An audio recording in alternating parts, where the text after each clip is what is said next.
अभी भी हमसे कहीं ना कहीं जेलसी करती है कि भारत ओलंपिक में आगे क्यों जा रहा है। विनेश फोगाट जिसके साथ अभी जिस तरह का गेम हुआ है, तो एलपीयू अब कैसे उनको इस सदमे से निकाले। पेरिस में ओलंपिक चल रहे हैं, भारत के एथलीट और खिलाड़ी अपना जलवा दिखा रहे हैं, लेकिन वहां कई जगह उन्हें मुश्किलों का सामना करना पड़ा। मुश्किलें ये कि हमें लगता है कि हमारे साथ इनजस्टिस हो रहा है।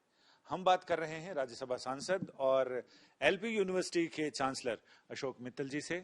अशोक जी, आज आपकी यूनिवर्सिटी के स्टूडेंट भी हैं विनेश फोगाट, उनको लेकर भी पूरा देश अपसेट है, तो आपकी क्या प्रतिक्रिया है इसमें? देखिए, जो विनीश फोगाट जो एक नाम है, वो एक ऐसा नाम है जिसको पूरे देश को जिस पे मान है, पूरा देश उसका नाम लेकर सम्मानित महसूस कर रहा है। उस बच्ची ने अपनी मेडन एंट्री में सिल्वर तक तो एक तरीके से हासिल कर ही लिया था, और वो बच्ची में इतनी काबिल थी कि वो गोल्ड भी हासिल करके आती इस ओलंपिक में हमारे लिए। लेकिन एक 100 ग्राम के वजन का बहाना बना के उसको प्रतियोगिता से बाहर कर दिया गया। जो जो भी उसने अभी तक जीता था उस सब से वंचित कर दिया गया। तो ये जो इनजस्टिस, ये जो अन्याय एक भारत के बच्चे के साथ हो रहा है, एक एलपीयू के बच्चे के साथ हो रहा है, एक देश के बच्चे के साथ हो रहा है, ये हम सबको बहुत ज़्यादा दुख दे रहा है। पूरा भारतवर्ष दुख में पीड़ित है। इस कदर तक के हमारे भारत के माननीय प्रधानमंत्री जी ने भी ट्वीट किया और उस बच्ची को चैंपियन ऑफ चैंपियंस का खिताब दिया। उस बच्ची को कहा कि आप पूरे देश के बच्चों के लिए, यूथ के लिए प्रेरणा है। तो उन्होंने जिस तरीके से ये हौसला अफजाई की, तो उससे हम सब में थोड़ा सा एक हौसला आया है, उस बच्ची में भी हौसला आया है। और मुझे उम्मीद है कि वो इन सब मुसीबतों के बावजूद वो चैंपियन ही है और चैंपियन ही बन के निकलेगी। भारत के प्रधानमंत्री जी ने आईओ के, जो इंडिया के प्रेसिडेंट हैं, पीटी उषा जी, उनको भी निर्देश दिया है कि आप देखें कि इस लड़ाई को हम कैसे लड़ सकते हैं। उनके जो भी नॉर्म्स रूल्स रहते हैं उसके अंतर्गत जो जो भी प्रोटेस्ट कर सकते हैं, जो जो भी हम न्याय मांगने के लिए अपील कर सकते हैं, या जो भी और तरीका, वो सारे इस्तेमाल करें और देश उनको पूरा सपोर्ट करेगा। और भारत की तरफ से प्रोटेस्ट भी दे दिया गया है। तो मैं उम्मीद कर रहा हूँ कि भगवान भारत की इस बच्ची को, हम सब की बच्ची को, देश के बच्चे को न्याय देगा और वो जीत के निकलेगी। हमें इसमें अभी फौरी तौर पर फौरन क्या करना चाहिए जिससे कि हम विनेश फोगाट को, भारत को, जो मुकाबले में सबसे आगे है इसमें, उसको उसका न्याय दिला सकें। देखिए, भारत के माननीय प्रधानमंत्री जी ने पहले ही आदेश जारी कर दिए गए हैं आईओसी के प्रेसिडेंट पीटी उषा जी को कि आप हर तरीके से, हर लीगल तरीके से और हर फोरम पे जो जो भी कर सकते हैं उनके नॉर्म्स के मुताबिक वो करें, प्रोटेस्ट करें, डिसेंट दें, और जो जो भी कर सकते हैं वो करें। और इस बच्चे को न्याय दिलाएं कि यदि 100 ग्राम का फ़र्क है तो उसको वो कैसे ठीक कर सकते हैं। और दूसरा कि जो मशीनें जितनी भी आप परफेक्ट हो, तो 100 ग्राम तो मशीनों में वैसे ही डिफरेंस आ जाता है। और ये शायद बाद में हुआ जब वो सिल्वर मेडल एक तरीके से जीत चुकी थी। तो ये ऐसा क्यों हुआ, ये थोड़ा सा देखने वाली बात है। जब भारत क्वार्टर फाइनल खेल रहा था हॉकी में, वो भी, उसमें भी हमारी यूनिवर्सिटी के 8 बच्चे हैं, कैप्टन भी लवली प्रोफेशनल यूनिवर्सिटी से है। वहाँ भी गेम के 10 मिनट बाद तकरीबन ही हमारे एक बच्चे को रेड कार्ड दिखा के पूरी गेम से उसको बाहर कर दिया गया। जबकि पूरी दुनिया कह रही थी कि इतना बड़ा उसका गलती नहीं थी कि रेड कार्ड दिखाया जाता, उसको 10 मिनट के लिए, 5 मिनट के लिए बाहर किया जा सकता था।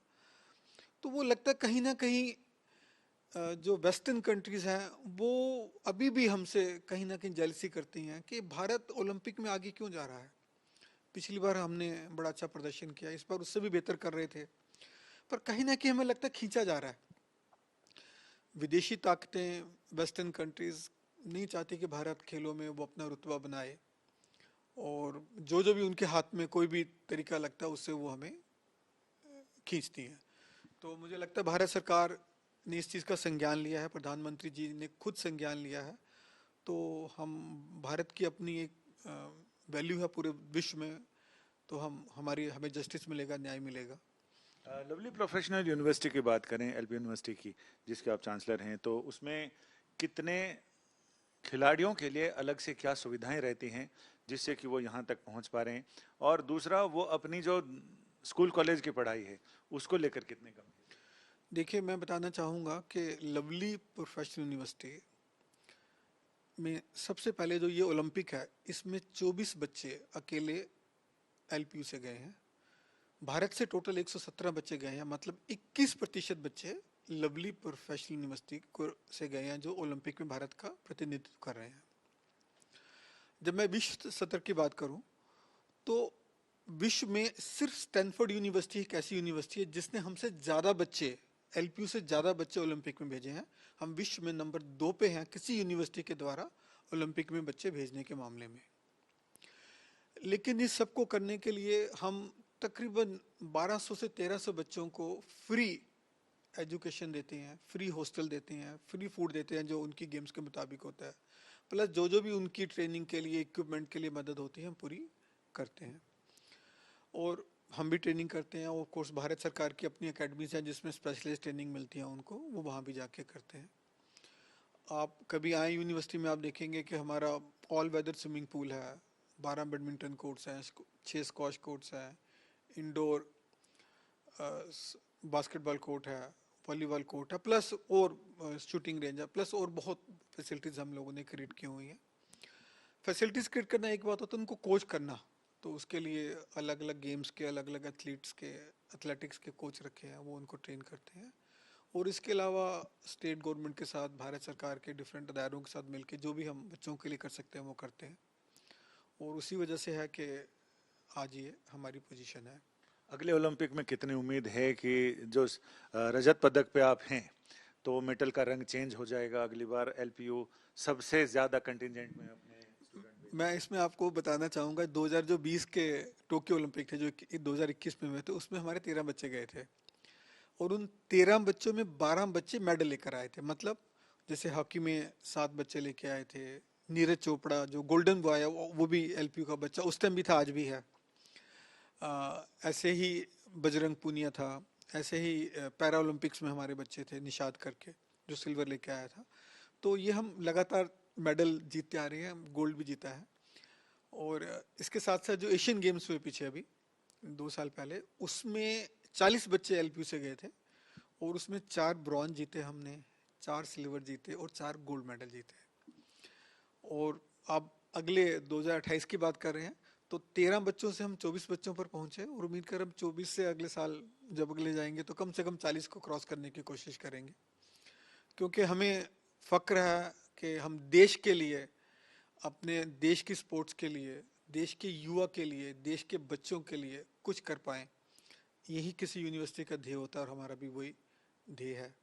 और हमें सरकारों से सहयोग मिलता है, स्टेट गवर्नमेंट से सहयोग मिलता है, भारत सरकार से सहयोग मिलता है, मिनिस्ट्री से सहयोग मिलता है, और सबसे ज़्यादा जो बच्चे हैं और उनके अभिभावक हैं, पेरेंट्स हैं, वो हमें सपोर्ट करते हैं, गाइड करते हैं, हमें विश्वास दर्शित करते हैं, और उसकी वजह से जो हम सब। विनेश फोगाट जिसके साथ अभी जिस तरह का गेम हुआ है, तो एलपीयू अब कैसे उनको इस सदमे से निकालने?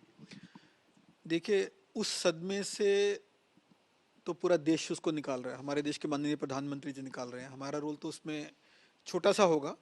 लेकिन हमारे यहाँ एक ट्रेडिशन है कि जो बच्चा सिल्वर मेडल जीत के आता है, हम उसको 25 लाख रुपए की पुरस्कार राशि देते हैं।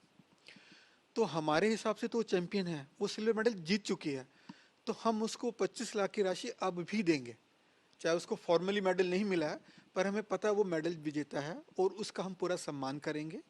और ये छोटी सी चीज़ है जो हम कर सकते हैं उसके लिए, क्योंकि देश की दुआएं उसके साथ है, हम ये बिल्कुल करेंगे, और उसको 25 लाख का पुरस्कार राशि जो उसका हक था मेडल जीतने के उपरांत, वो अब भी हम उसको देंगे। बहुत बहुत धन्यवाद। यानी 140 करोड़ लोगों के लिए जो खिलाड़ी अपने दिन रात की मेहनत करते हैं, उनके सपनों को साकार करते हैं, तकलीफ तब होती है जब उनके साथ खेल हो जाता है, और उसमें उनकी कोई गलती नहीं होती, उसमें केवल और केवल ये भावना होती है कि भारत को कैसे पीछे किया जाए। लेकिन भारत का नाम भारत है, हमेशा चमकने वाला, और हमारी चमक कोई कम नहीं कर सकता।